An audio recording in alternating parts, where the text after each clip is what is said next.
What's going on, guys? Welcome back to Tales, Ales, and Trails. I'm Nick. Today's episode is a special one. We've got Founders Brewing. Specifically, we've got Jeremy, head brewmaster, and John, Brewery Experience Manager from Founders Brewing. I had the opportunity to actually go to Founders and talk to these guys a few months back when we were out there for a wedding. Fantastic discussion. One of my favorite beer discussions I've ever had. Such a fun episode. Such great insight from both of these two long-time icons, really, at Founders. So without further ado, please enjoy this episode with Founders Brewing. Cheers. Well, guys, thanks so much for having me. First off, I'm super excited to be here, super excited to talk to both of you. How are things going today? It's been a good day. Yeah. Welcome to town. Glad you're here. We always love showing off the place and our liquid creations. And yeah, good to have you. Yeah. You know, I wasn't sure what I was expecting coming into town because I've never been to Michigan, never been to Founders.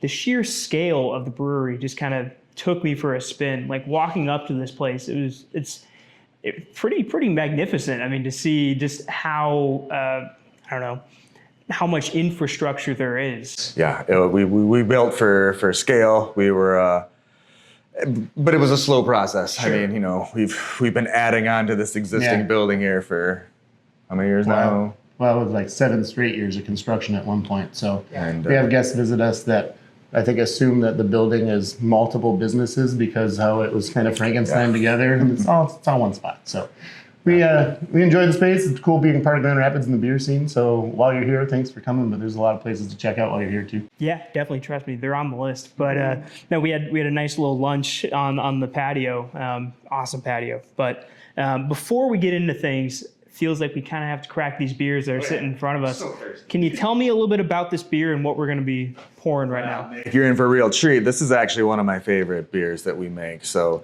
you only get to make it once a year because it's made with freshly picked hops. We sourced them right here from Michigan.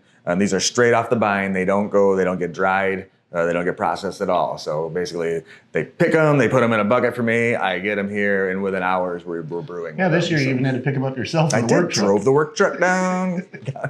And those kind of wet hop IPA style beers, I mean, people are so in love with those. I mean, the flavor profile that you get out of those is so unique compared to, you know, other offerings. I think so. It's there's only one way to get it. You know, a lot of the aromatic and flavor components kind of get driven out. They're volatile. Sure. So when you're pelletizing and processing, but the way that these, you know, it offers a lot more depth to it. You know, I almost get some melon and some stone fruit that I normally wouldn't get. So this is all Michigan grown Chinook wet hops this year.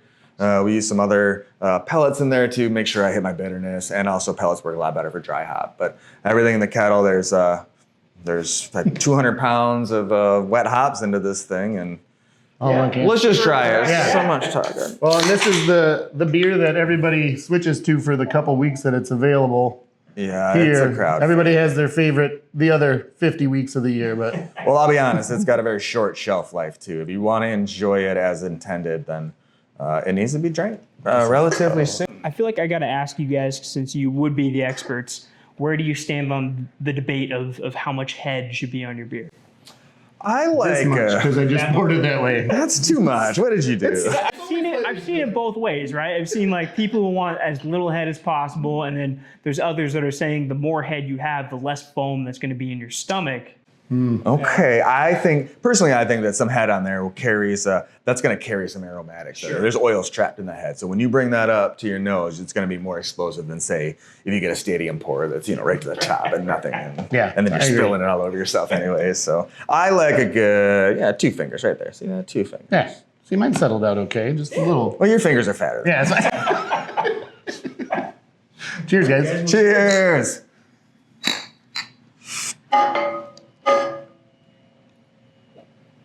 good to know that between Chico and Michigan, there's still the tap before you sip after the cheers. Yeah. I don't know why I do that. It just everybody started doing it a long time ago, and now I can't stop. Do you know the history on that? I don't. I have no clue, but it just feels like everyone I know does that. It's like, all right, cheers, hit the table, and go. Well, guys, so much I want to talk to you about today, but I kind of wanted to start by maybe grounding the conversation and talking a little bit about both of you and your backgrounds and kind of where you're from, where you kind of fell in love with beer and how you fell in love with beer and how you got the Founders. So whoever wants to take it. You should probably start. You got here before I did. Okay, I am the longest tenured employee at this point. I was a home brewer in my late teens and early 20s because you could make beer. I couldn't buy beer, but I could make my own beer. And and honestly, it was breweries like Sierra Nevada and even Boston Beer back in the day, and there were things that weren't your domestic swill options that I started being like, wow, these are really kind of fun. They're different. So got into home brewing. Eventually, I found myself kind of in the middle of industries as I didn't want to do what I was doing anymore, which was cleaning cars for resale. Whole nother story, whole other podcast to talk about that one.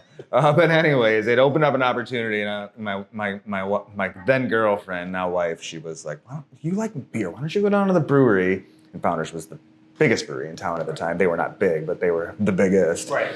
This was in 2000. Came down here and was like, you guys need any help with anything? I homebrew. And the bartender was like, hold on one second. And she went in the back and came out with a guy, and he's like, hey, what are you doing? Can you start right now? And I was like, I just ordered a beer, but yeah, I can probably drink it real quick. Is that okay? And they needed help on the packaging line, right? You putting glass on the conveyors, taking the bottles off, putting them in boxes, and so that was my end. Real glamorous stuff. Well, those jobs don't even exist anymore. Yeah. That's all robots now. So Back in the day. You did such a good job. The standard was so high. They needed to just go away never from be that another like me. But that was the foot in the door, and from then it was within a couple years, the original brewer had moved on and opened up an opportunity for me and actually a friend of mine who I had homebrewed with. We came in and took over the brewing, and this was in 2002, and we kind of brought our homebrewer mentality, right? We weren't.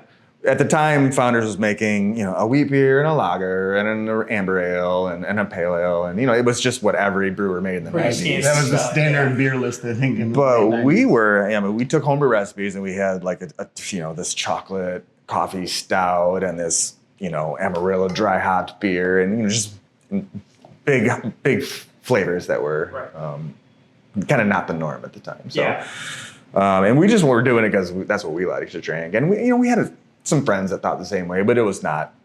Yeah, it was not a lot. My friends, it was like 5 people. Yeah, me and my 5 friends. We really liked IPA at the time. Yeah, the whole customer base, all 5 people. But once we started making those kind of beers, Mike and Dave, our owners, were like, "Let's do this. Let's put these beers in package and send them out to the world." And I thought they were crazy. I just want to make beer for the tap room, But they were right, and there was a shift, I think, that when people started to want more out of their beer, and some of those flavors caught on, and well, that's how I got in. Yeah. It's been a wild ride. That's awesome. That's a fantastic story. It's, I don't think that in this day and age, it's probably, you're probably not going to see that kind of rise anymore. But it was. Yeah, they check references now. I know. Yeah. I would never get hired. They only hired me because I worked for like $9 an hour, or whatever it was. But they took a chance, and I took a chance, and it all paid off awesome. Did you see brewing as kind of like a future for you, or was it, looking for a new avenue? I guess my question is, you had this home brewing past. Did you see it as something that you could turn into a career? Maybe a fantasy. Sure. Ask me what my dream job would be. That's what I want to talk about. I was also in some rock and roll bands, so I had that going until that took off. Well. Neither one was going to pay very good. At least, the brewing thing gave me something to do all day instead of just sitting around and playing my guitar. Tour bus needs gas sometimes too. Yep. Awesome. John, how about you? So I kind of started, I think, shortly after high school. I got a job A friend of mine had worked for what ended up now being our local wholesaler in West Michigan here, just as something to do. So I was a merchandiser, the person that got the deliveries and stacked all the beer on the shelves. And that was some pretty good exposure as well, because I think, in 2001 when I started, or 2000, the craft beer scene was very new, and unless you were going to the stores that sold specifically targeted craft beer homebrew shops, which at the time in Muskegon there wasn't any, so you just didn't see what else was out there. So they worked with some partners, and you got to see other stuff that was out there. So that was kind of my start in the industry. I went to Kalamazoo for school and was bartending. Ended up being a manager and working with all the the sales reps, bringing that stuff in. And I think that's when I decided that school wasn't as important and kind of stopped going after a while. And then after being on the 7-year plan, I figured it was time to do something else.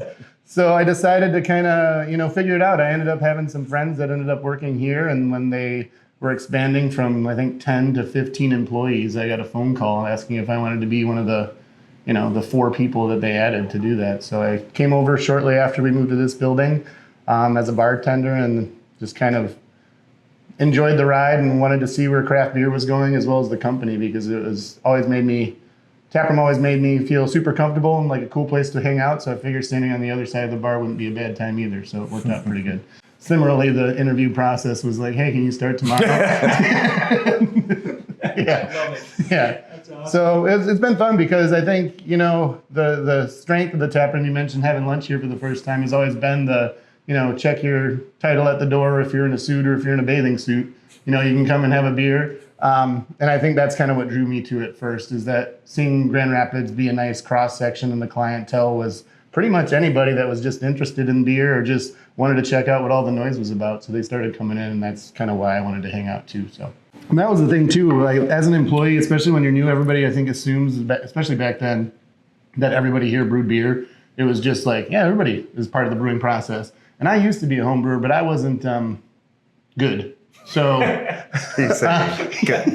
I didn't really have the patience for it. So I would be actively drinking, and I wasn't like writing anything down. So I made some, super bitter 3% alcohol stouts and some IPAs that were nearly undrinkable. So when I got to come here, it's the appreciation. It's like, you can play golf and not be good at it and enjoy it, but it's a lot easier to watch other people that are really good at it. So I can just drink the stuff that these people make and not have to worry about all the crap that I was making. So it worked out pretty good. You talk. You do what you do best. You talk about it. I know, it's fine. Educate the people. I know how to do it. I just choose not to do it. It feels like that equation works out pretty well. I know, those that don't do teach, I guess. So. I love it. Well, guys, I was thinking about this going into this podcast, about how much I want to touch on the history of Founders. I feel like that's been pretty well covered several times. It's very well-known history, especially around here. But I did want to ask you guys, is there something about the Founders journey, or the early days of Founders maybe, that sticks out to both of you? A story, a moment, a challenge? Is there something about kind of the up and coming days of this brewery that kind of sticks out to you? I think that there was a feeling early on, right? And so they had been open since '97, and I joined in 2000, and I was of course just excited to be doing something that I didn't really think I had a chance to do. So a little oblivious at first, but I'm here to work hard. I'm going to do my best, and it was months before I really realized how dire the financial situation was. And at some point, hey, I know it's payday, but can you guys not cash your checks today? And that kind of stuff. Wait till Monday. Oh, hey, they're here to turn off the power. Well, it's like that was a reality. So it's for all the excitement that we had about what we were doing in the product and the possibilities, we had a big hole to climb out of, and man, kudos to our bosses for sticking with it and for really getting serious and capitalizing on an opportunity that they saw. And so I think that the vibe was always just excitement, always just passion for what we did and the liquid that we made and the people that we attracted. And because good beer attracts good people, I feel like it's a vibe out there. It's always been something that we feed off of, and it makes us better. And Yeah, so that's my summary of what the early days felt like. Yeah, I think overall it's a great way to describe it. It's like, cool, that didn't work. We'll figure it out. We'll move on to the next thing. Maintaining the consistency and quality while understanding that there was no like real playbook, especially in craft beer back then. It was like, okay, we'll figure it out. Like, we'll build this brewery and we'll figure out how to connect everything together again eventually. So I think that was the exciting part, and just seeing, a lot of like-minded people that were just excited to see where it would go.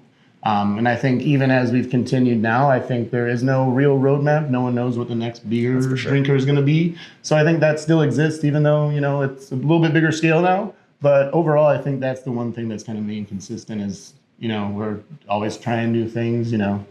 If you asked me 10 years ago, would we have, like wine and craft cocktails, etc.? It's like, well, we're a brewery. We got to work on that. But I think, we've gotten older, we've changed, and customers have changed, and they want a lot more variety, and it's just kind of fun to be a part of all that. That's one of the biggest things about being a brewery, right? Being able to adapt to the changing customer base, seeing what people like and what they don't like as time passes, and trying to evolve with that. And I feel like you guys have done that really well. Things happen pretty quick, right? Trends on things, right? We all have kids now, and like right. It's occasionally you need some like we're options. We're the older drinkers, we're the guys that got in the game for IPA, and that's kind of been our thing. But the younger drinker has different expectations, different palates.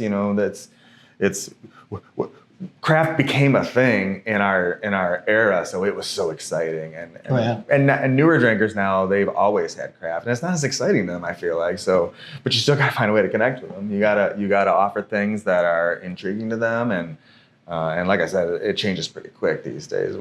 I like this week, but no, this week I want something else. Right. And you're like, okay, well, we just spent all this time developing this because, when you get to the size like us, I appreciate you saying that we've done well at it, but I feel like, man, we move like dinosaurs, speed. Well, it's hard to move quickly, right? Yeah, I mean, the little guys can. If I got a little brew pub, I got this week, I'm making this next week, but we're like, so the 2029 brand calendar, what should we put on it? And I'm like, you guys, I don't know. What are we going to be doing? I can't even think about what people are going to want in 6 months from now. Yeah.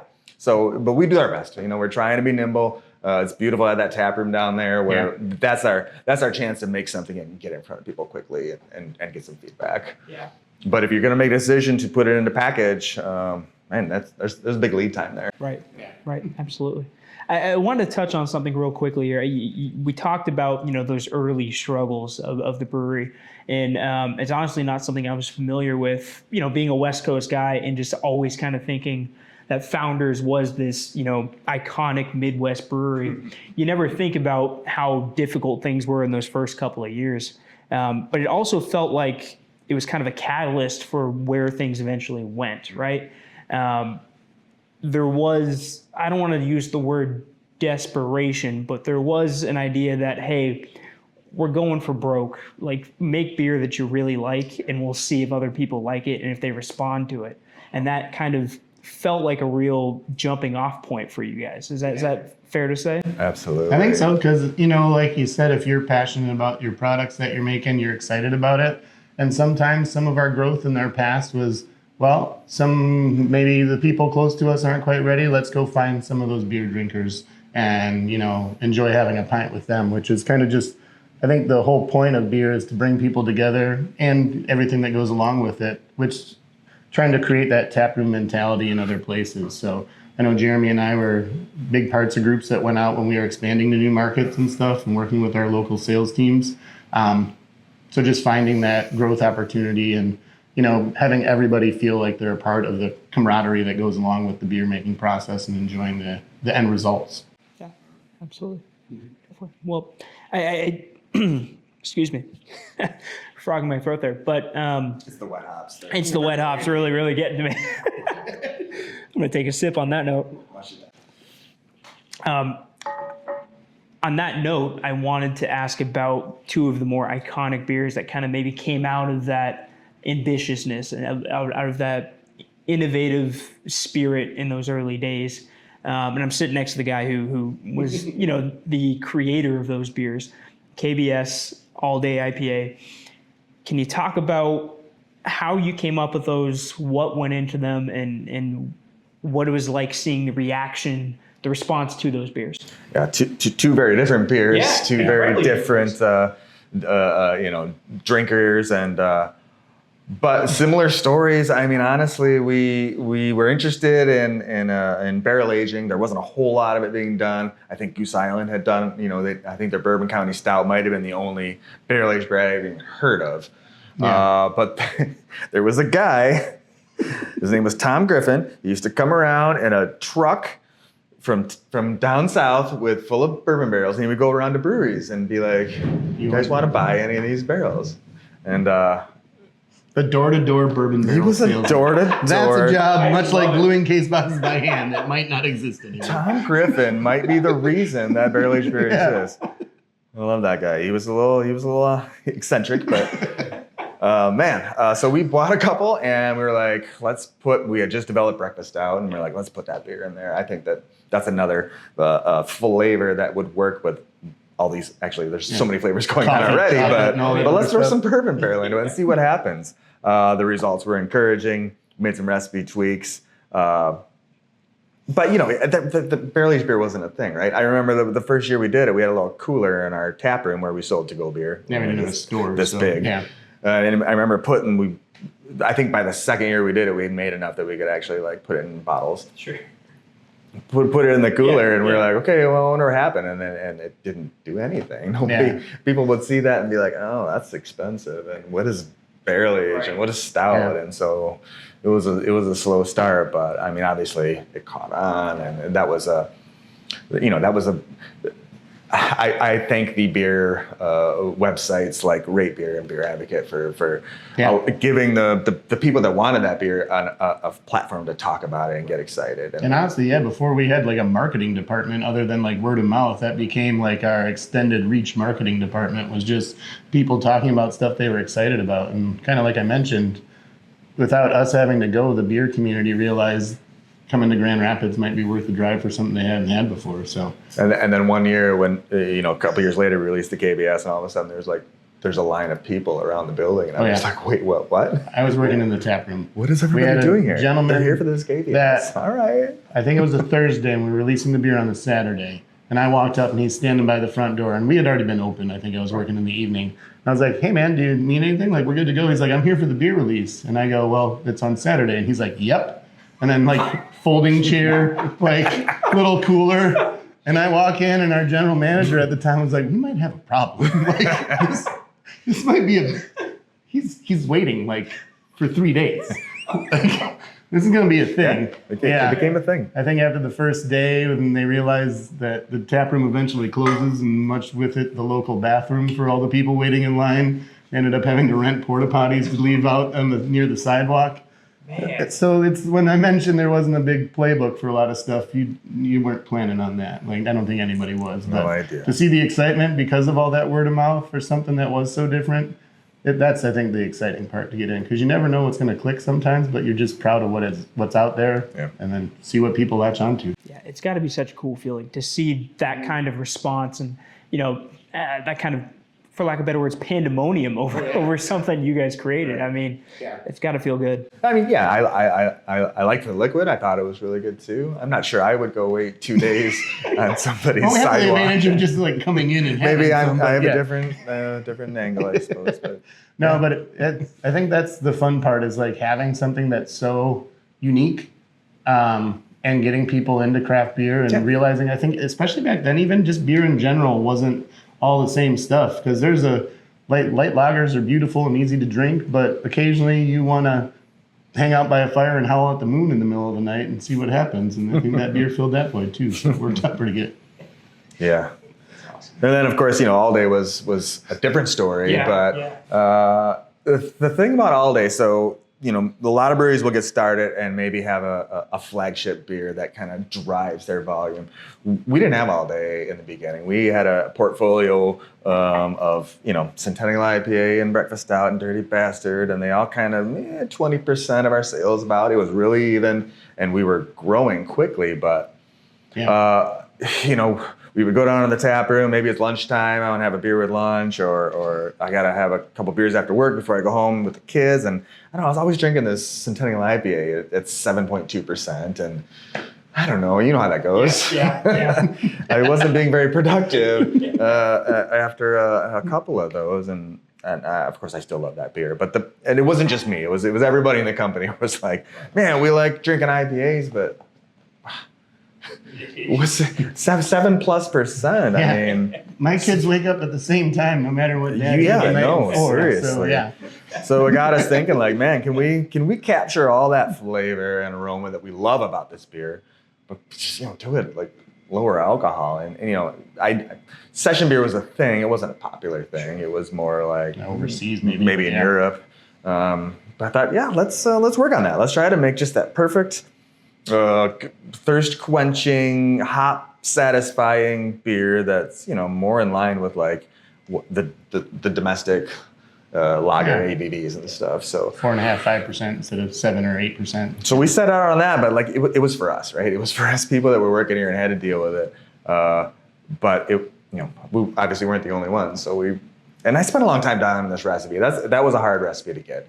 It's a anytime you're trying to like really have a balance of pretty extreme flavors and aromas at a low alcohol, just the littlest thing can drive you out of that perfect balance. Yeah. So I spent a long time down that recipe, but that was before the days of hurry up, we need a new beer real quick before this fad goes out of style. So, I had time. I took my time, and when it was right, and we actually released it as a seasonal. It was going to be our summer seasonal that year. Yeah, I like to joke it was a 6-month seasonal, and then those 6 months just keep getting renewed, so it's never actually ended since then. Because it was supposed to be like March through September or something. And we were like, holy shit, we can't stop making this. So it caught on, and then it was, and honestly, the 15-pack cans is what took it over the top. We were like, well, let's go for a volume play. We'll make it a value, because that was something that was kind of missing from our craft brewing at the time. Yeah. And man, how can you say no? I mean, how can you say no to free beers? And it hits all the marks for what people were looking for. And within a short period of time, it became like 60% of our production. So having a flagship like after we had already built a core foundation, that's why we have this place, right? This is why we had to keep building, expanding. It was because All Day. So. Right. That's incredible. It's super fascinating to kind of hear both of those stories about both such iconic beers in your lineup. You mentioned something right there that I wanted to maybe ask you about these days maybe not having as much time to really get into the creation or the development of a new beer. Has the philosophy for you changed from when you first started brewing here to now? I know you're not brewing on a day-to-day basis at this point, right? You're usually managing some other brewers in the organization, but do you still get to create beers that you like? Yes. To go after beers, to go after something that you want to drink and see how it plays out. Is that still a part of what you guys do? It is. We made so as we got bigger, it became more than just me screwing around down there. Let's try this thing and see what happens. We had to get more focused and deliberate in some of this innovation. And so marketing became a bigger part of that, because they're the ones that are going to kind of, look at the industry and see what people are drinking and how can we connect with people just beyond the liquid, right? If we can get the people to put the liquid in their mouth, I think we have a pretty good chance. But as the industry got more competitive, it's like, how do you get people to actually, give your beer a chance? And it takes a good marketing. It takes a message. It takes a package. It takes the right container. So many different factors. Yeah. Right. I mean, so their influence grew probably past my threshold of tolerance at one point, because I'm like, I came from. Wait, no, I tell you what. Humble 5-gallon batches. And right. This is I'm okay. I'll take your idea. And I never really had a problem with taking somebody's idea and trying to bring it to life. I think that's kind of fun. But at some point, they feel like the equilibrium got off, and so we're a little bit back more to equal parts marketing influence and brewer just creativity. Yeah. So I think that's the right recipe. Trying to find that balance. Yeah, right. I mean, because it takes everything. If they just left up to me, I don't know. I'd be only making stuff that a 50-year-old guy wants to drink. That's probably not going to sustain us very well. So yeah, I get out of my comfort zone a lot and do weird things that I'm like, man, I don't know. This isn't probably something that I'm going to be drinking, but it's going to resonate with somebody. Cool. But that was weird for me because honestly, we made it so long with like, I like this. I think some people will like it. Let's just do it. And that's all we really did. But, things are changing. Yeah. I talked about it. We have that tap room that gives us feedback, because we can test drive everything on the small scale and serve it here. Sure. So like some of that always exists, and maybe depending on that feedback and just, what else is out there, that might dictate which of those ideas get picked. It's like, how do you make a greatest hits album? I think that's kind of how it starts. But I think the tap room is a beautiful place to get a chance to try that. Like, we get a chance to make stuff in smaller batches that maybe, you wouldn't be able to normally, like, we'll just test drive this for all 50 states of distribution. We'll just buy all the ingredients. So I think that's the nice kind of balance, and me seeing it on that end as we get to have some stuff that's kind of fun. We could do like unique partnerships. Some of the, charities that we partner with, we've done specialty beers that try to get people to, kind of help the charity because those sales actually go towards that charity. But then we can have beers that are kind of unique where we test drive stuff where they get a chance to try something that you can't find at your regular grocery store too. So I think that's the kind of the fun part of that development, is just seeing what people end up kind of being excited about. Because I think for both of us, and you've made a lot of them, there's been beers that I've loved and everybody's like, nah, we're not interested. And I was like, you're crazy. That's like, this is delicious. Like, how do you not love this? But I'm not quite 50, but I'm not that far behind. So I think maybe we're too close to the same mindset. It happens. Yeah. I've been wrong a lot about, man, I think this one's going to be a hit. No, that's a flop. Yeah. Just a difference of opinion, I guess, right? No, but I think that's kind of the fun part too. Because I mean, when I started, everybody had like, I drink beer. This is the beer that I drink. And now I think customers are like, this is like my favorite, like 6-pack worth of beers, depending on what I'm doing, like what I'm eating and where I'm going. And I think that's where the kind of the mindset changes. You don't have to just enjoy one beer. Sure. Otherwise, we wouldn't need to make, 40 of them down in the tap room. Yeah. I mean, definitely keeps us on our toes. Yeah. I've always appreciated the opportunity to really spend my time dialing in a recipe, make it perfect, make it iconic. In my mind, make it forever, but that's not how the industry goes. You get a couple years, honestly, out of a new thing, and then if it's actually you get a couple years, you're lucky. People are ready for new stuff. They want new stuff all the time. Yeah. I get it, but there's not the brand loyalty that there used to be. Sure. Where my dad's a Miller drinker, and that's all he would ever drink. I feel like now people are like, I'm not buying that. It was really good, but I've already had it. You know what I mean? Right. Well, I guess it's part of the saturation, right? There's so many options now.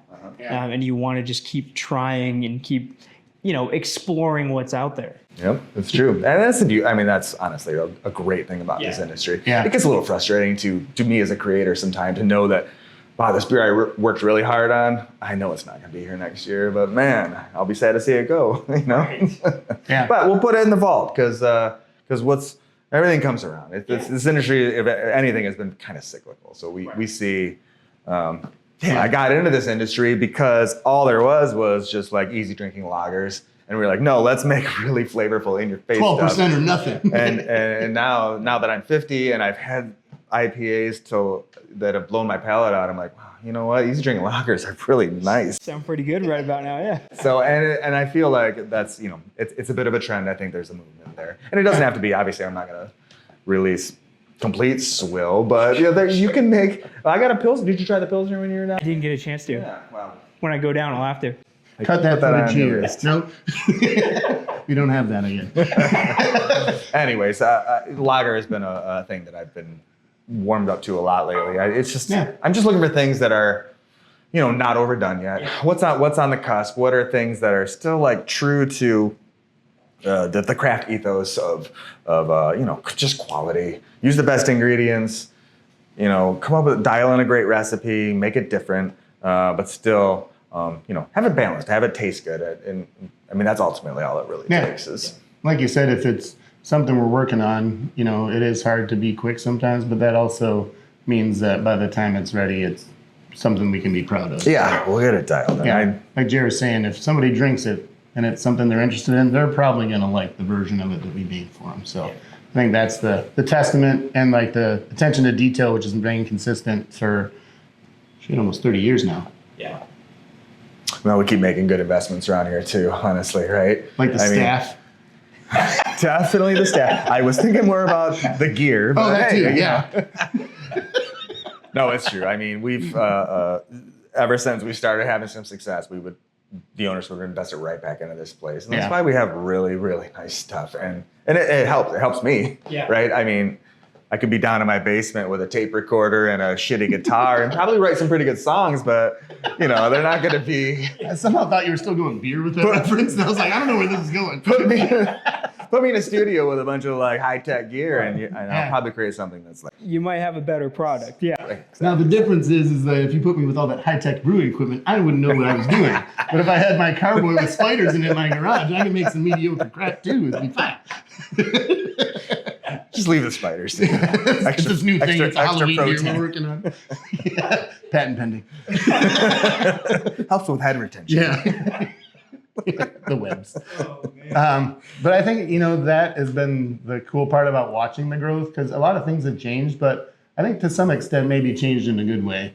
Realistically, in maintaining that consistency, having the liquid be something that we can trust and be proud of. But, now there's actually lab equipment, so we know that, instead of just being like, seal of approval, thumbs up. Yeah, it helps me sleep easier knowing that there's round-the-clock coverage of everybody checking everything. It's not you don't feel like, guilty about going home and sleeping for 4 hours. I know. Yeah. Gosh, I hope that beer turns out. Because I'm sure that was not the case in the early days. Oh, no, we had nothing. Nothing. And in addition to the equipment that we've invested in, it's the team too. It's two teams in particular. It's the quality team and it's the maintenance team. Those are things that are a luxury to a lot of brewers, but man, that's how you get to the next level. Yeah, absolutely. Keep your gear working and check on your beer and know if there's going to be a problem. So. Yeah, I mean, truly in the end, like to start off with, I think the reason I got my job is because at one point we would have so many like emails come through. It's like, hey, does anybody want to help in the cellar or anybody want to help in packaging? And I was kind of broke, so I'd answer a lot of those emails. Yeah. And then you're like, hey,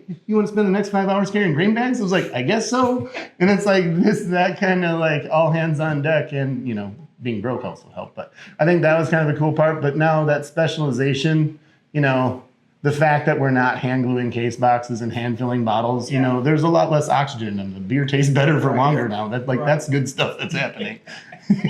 You didn't want us being real tired after already working 10 hours and probably 3 beers before they suggested you help on the bottling line. Oh man. Well, I want to take a pivot from this great conversation about the brewing process and the philosophy behind a lot of what you guys do at Founders to talking about the culture around the brewery and maybe the community itself that surrounds the brewery. And I've kind of got this notion, and it's a very small sample size because I've only been here for a few hours, but I kind of have this idea that the community has had a pretty strong influence on the way the brewery operates today and what it stands for today. Is there truth to that? Can you guys talk about maybe what kind of influence the community has had on Founders? Yeah, well, I mean, I think overall it's a huge part. Legitimately, when we started, like our customer base that came into the tap room was what sustained the brewery for a while and allowed us to grow. So having those folks support us and not feel shy about giving us some feedback, either financially or stopping you while you're walking through the tap room. Hey, you know what you should make? Yeah, you need to make this. I think it's been a cool part, and having that kind of access, I think, has made, especially back then, our original customers, feel more valuable and like be more passionate about following the beer. And then I think just the overall industry as a whole being very communal. We're not like infighting with other breweries. I think there's like 350 in Michigan right now, and the fact that there is all that kind of help in the community. And then everybody has that kind of community atmosphere as well, not just in their own businesses, but to help the city of Grand Rapids, the state of Michigan, and kind of everywhere. Like, I think that has been the coolest part of that continued growth, is that having to see that impact, like on the other side of the bar, but then growing that impact to other parts of the area. Like some of our partners that we have,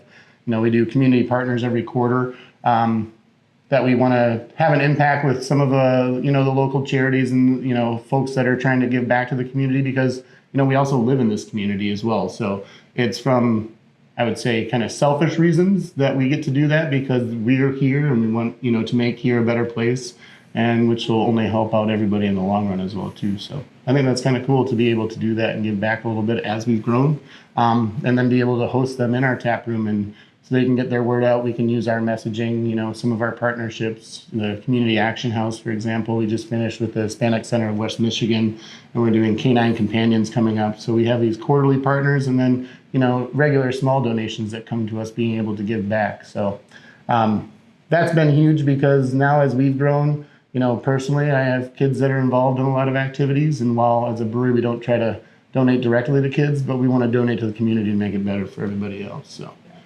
selling beer, it's kind of weird if we sponsor like playground equipment and stuff. So, but it does feel like it's important to you guys to be good neighbors in the community. Yeah, I think so. I mean, and Jerry, you can talk about it too. Like all the other breweries here, I think there is that kind of, mentality to kind of help each other, because being Beer City, USA, humble brag, has been. Did you know that? Yeah. I've heard, yeah. But I think, no one comes here usually just to see one brewery. We're happy to be one of the dozen or, 40 that they might see, not all in one day. But I think that's kind of the cool part, is knowing that there's so much of that going around, and being a part of that has been kind of fun. So we might be the largest one in Grand Rapids, but there's amazing beer being made all over the state. So.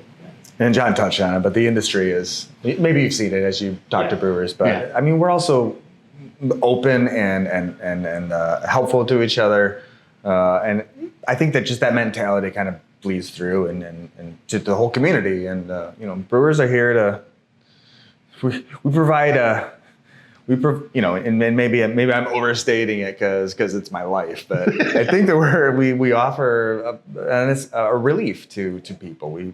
It's a product, it's an opportunity to get together with your friends and make friends and unite over just something that's positive and pleasing. And you can come listen to music if you want to disconnect, or you can come listen to music if you want to hang out and enjoy it and have some beers while you're doing it. I think that's the big thing. And similarly, like we mentioned earlier, so now we have some, lower ABV options or no ABV options for people that maybe just want to, decompress, or if they're not drinking, it's still something you can still enjoy the music and not feel pressured to have to drink, but that's still available too. So I think that's been the kind of cool part. As everything's kind of changed, the core stays the same. There's just a lot more things, balancing plates happening, but everything's still working. Yeah, it really does feel like breweries today have not just a responsibility to make great beers, but to create community, to create culture with the stuff they create, with the spaces that they provide. And you see that so often with, the breweries that are successful. I mean, it's not just the beers themselves. It's the people that get to enjoy the beers together and make those memories. Yeah, that's what makes it, for sure. I mean, liquid's a big part of it, but it's not just liquid. You can't just, right? You got the best liquid in the world, but if nobody knows about it, nobody cares about it, you're not doing anything to, connect with the people, then you'll go nowhere. Yeah. I think the beer gets everybody in the door. It's, they stay for other reasons. Mm-hmm. Definitely. Yeah. I wanted to ask you guys about, and we've talked about this a little bit already, about how unpredictable this industry is. So it might be a tough question to answer, but where do you see the future of Founders? How do you see the brewery continuing to evolve, continuing to adapt? How do you fit into what's next for craft beer?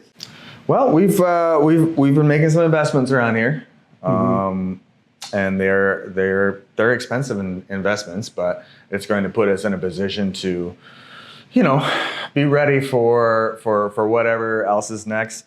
We've been doing a lot of contract brewing. I mean, there's a lot of breweries that just, there's a lot of space. There's a lot of capacity available too, and I think that we do a pretty good job at what we do. So if you wanted somebody to make your product for you, give us a call.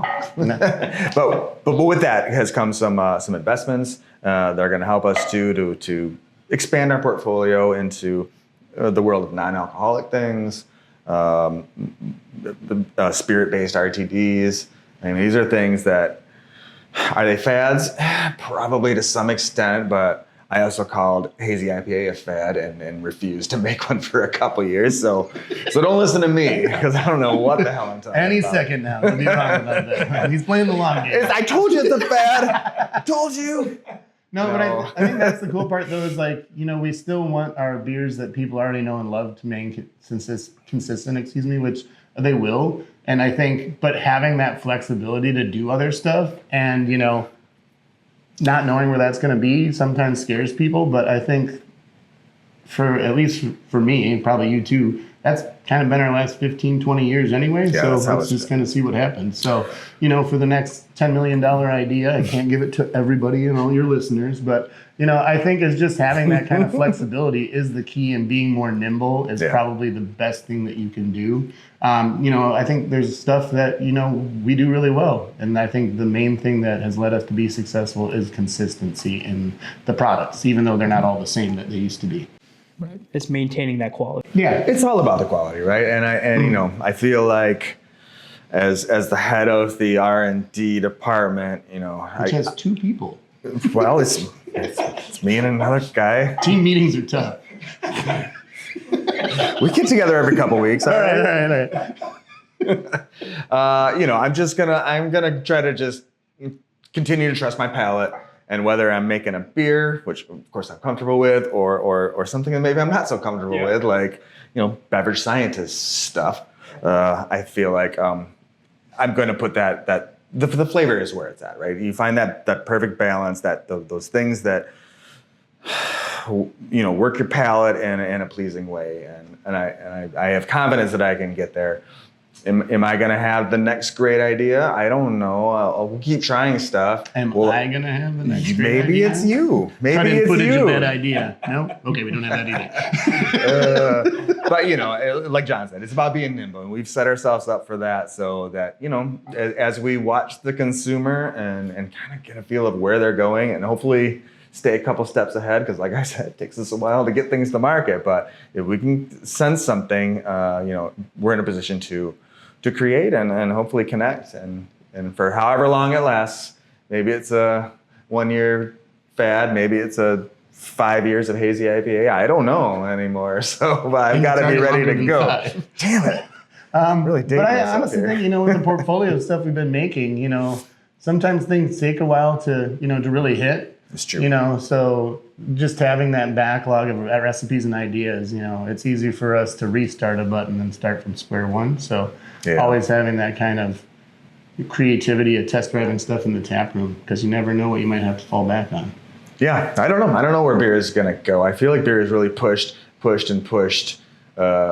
all the ceilings. You know what I mean? It's like, and at some point, I think you go a little too far.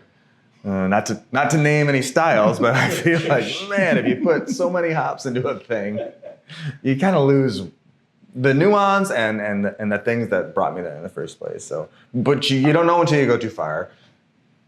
So sometimes, you go too far, and then you're like, whoa, let's back off a little bit. And then 22 recipes later, you get all day. Right? I see. If you had to ask me to put a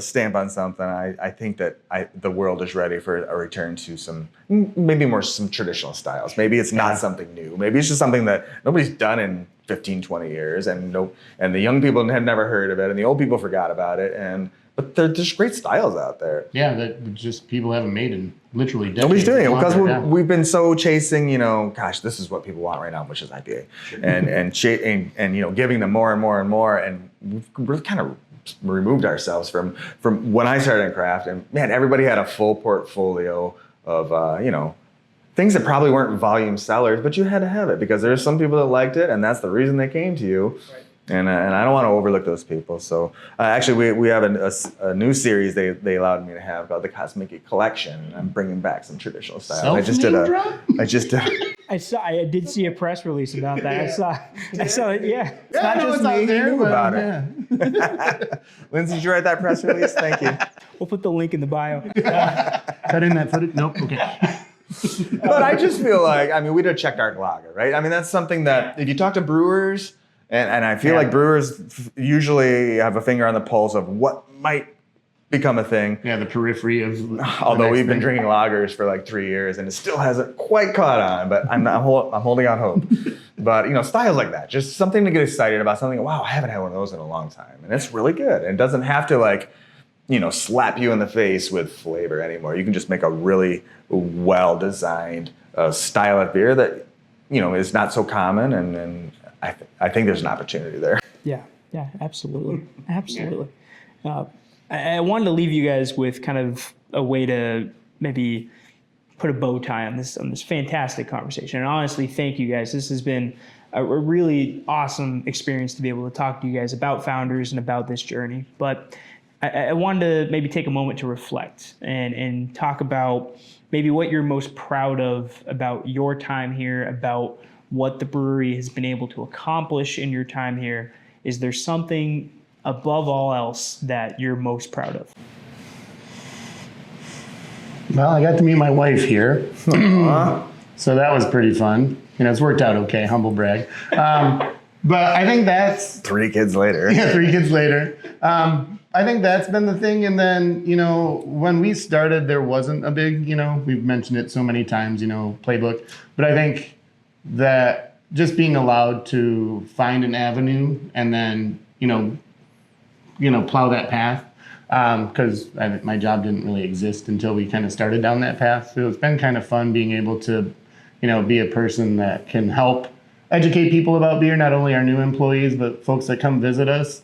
And I find enjoyment in that, and then taking away some of the stigma, because I think when I worked in the tap room here, just in general at bars, there's a lot of people that were like scared of craft beer because they didn't really know what was happening. It was very overwhelming. You saw a draft list of 25 options, all of them, when we were very guilty of it. The names of the beers had nothing to do with what the beer style was. So people were a little bit overwhelmed at times. And I think is making it be more approachable and finding something and, being able to be that kind of beer teacher when everybody is here because they just want to enjoy it and become a little bit more knowledgeable. That's something that I do take a lot of pride in, is being able to explain what you've been working on, maybe not to the depth and the detail, but something where people feel a little bit more comfortable. And then they know what they're looking at. Now that the craft beer sections in grocery stores have gone from, 3 different 6-packs to 3 different huge sections of craft beer, just having a better understanding of it. And I think that's the kind of the cool part of what I've been able to do and what, they've allowed me to do and continue to. So that's pretty fun. Yeah, it's the people. It really is. When it comes right down to it, it's the. Now I sound like an asshole.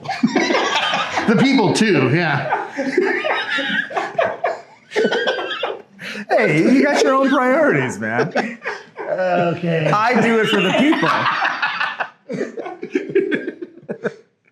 Anyway, yep, the people are great. No, come on. I was about to have an emotional, heartfelt moment Sorry, here. I ruined it. All right, yeah. Back to 1. And people. Get that clap again, will you? No, it's just, the connections I've made with people here in my own company, throughout the industry, and the consumers themselves. There's just, to have an opportunity to bring, legit joy to these, to people's lives.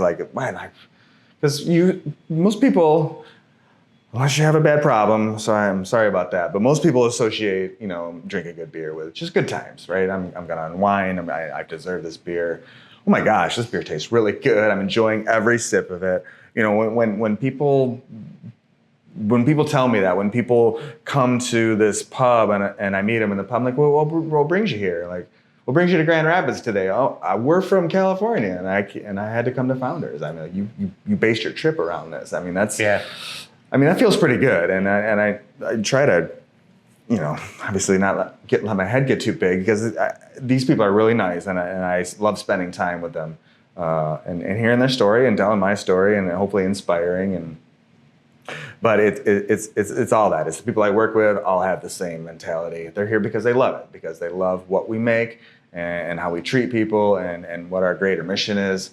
And through the industry, I feel the same thing. Brewers are all very close and very friendly. I mean, you won't find another industry where, I tell you everything, all my secrets, because I want you to make better beer, and you do the same for me. It's something that I never understood, that how open and willing to share, everybody is. In the industry. We want everyone making the best beer they can, because that helps the industry, right? If you're making bad beer, you're not helping the cause. Yeah, you might go out of business and maybe I'll get your sales, but that's not helping anything, So it's just that mentality, the camaraderie, the community, the spirit of and it's gone through a long time. Like I said, originally it was wow, there's nothing like this, and we're trying to do something different, and now it's become a little more commonplace. But at the heart of it, it's a passion for a product that is inspiring, and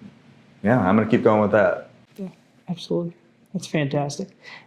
Before I let you guys go, is there anything else that you wanted to add? Anything else you think might be important to touch on regarding the brewery? Lindsay? I got you guys a question. John, just say that you like people too. I also like people. Can you add that in? Oh yeah, it'll be like some artsy cut or something.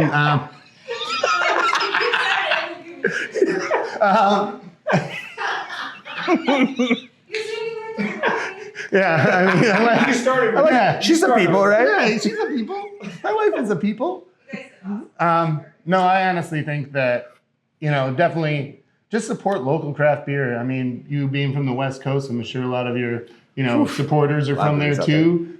So, I mean, it's unrealistic that everybody can drop a hat and drive to Michigan, but if you're in the area, there's a lot of great beer, because we know that when we've traveled, we've been welcomed with open arms, and if you're a fan of the beer industry, wherever you go, I'm sure you'll be welcomed with open arms as well too. So just support your local brewery, tell them to keep doing a great job, and then when you travel, just see what other people are doing and expose yourself to new ideas and new things. Perfect. I love it. Well, thank you guys. This is, I can't say it enough. This has been fantastic. Thank you for your time. I truly appreciate it. And yeah, thank you so much. Yeah, I'm glad you're here. This is fun. Awesome.